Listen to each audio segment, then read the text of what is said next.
Here with his talk, Connecting, Randy Bretz.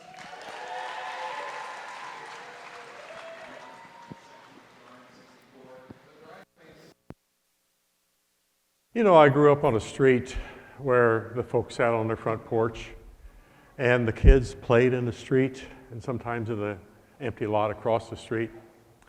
We didn't have computers. We didn't have smartphones. We didn't even have television sets. You see, back in those days, we didn't even have air conditioning. So in nice, warm summer evenings, we'd all be outside. I got to know my neighbors. They were almost like extended family in my life. Well, that was back in the 50s, and that was back in Evansville, Indiana. You zoom forward about 70 years, and here I am in Lincoln, Nebraska, and I live on a similar street. But we have air conditioning, we have computers, we have televisions, we have smartphones. I really didn't know my neighbors. I knew their names, but I called them honk and wave neighbors. Hi. How are you, Larsons? I drive by them all the time and say hi. We weren't really connected. And then the pandemic hit. At first, I stepped out on my stoop and I would applaud the healthcare workers like I saw the people in Spain doing. And then Eddie and Amanda would step out and join me. And sometimes Joy and Caleb. And I think Juan even came by once or twice during that time, didn't you, Juan? And we would step out and we would applaud the healthcare workers. But eventually I stepped off of the stoop down onto the sidewalk. And by May, I realized, gosh, we've been out here for 15 or 20 minutes talking to each other. And then in the middle of June, I realized that we had been out there for an hour. We met in my street for an hour every seven nights a week. And we got to know each other. We became connected. You know what? Reader's Digest even called my street the nicest place in Nebraska last year. The police chief called. He said, Randy, I want to come by and meet your neighbors. State Senator Kate Bolts came by. The mayor even came by and signed a proclamation recognizing our street. So all of those things happened to me in 2020, and I got connected to my neighbors. Now, lest you think, because of my age, that I don't like all of this technology, let me tell you another story. This one's about my Rotary Club.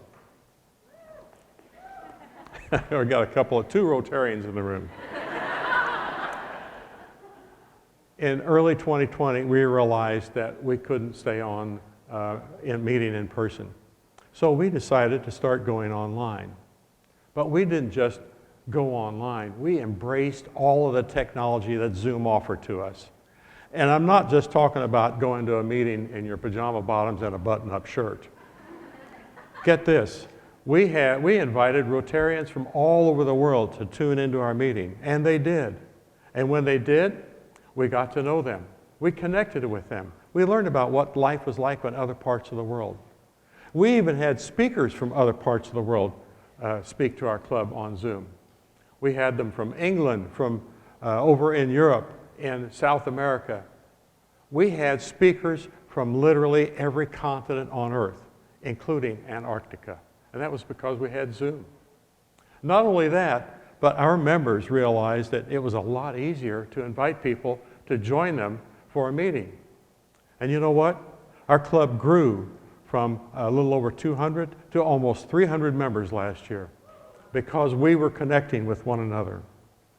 You know, Brene Brown talks about this in her book. It's called Braving the Wilderness, The Quest for True Belonging.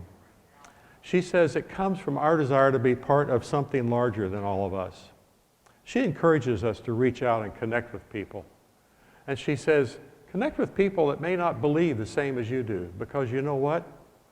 When you connect with somebody and you get to know them well, even though you may not have the same philosophy of life, it's hard to hate them because you know them. So, it could be your Rotary Club, it could be your Kiwanis Club, it could be your neighborhood, it could be your church, it could even be meetings of the Chamber of Commerce. I don't care. Reach out and connect with people. Because when you do, you're creating social capital. And when people create social capital, they want to get involved. They want to get connected and do things together.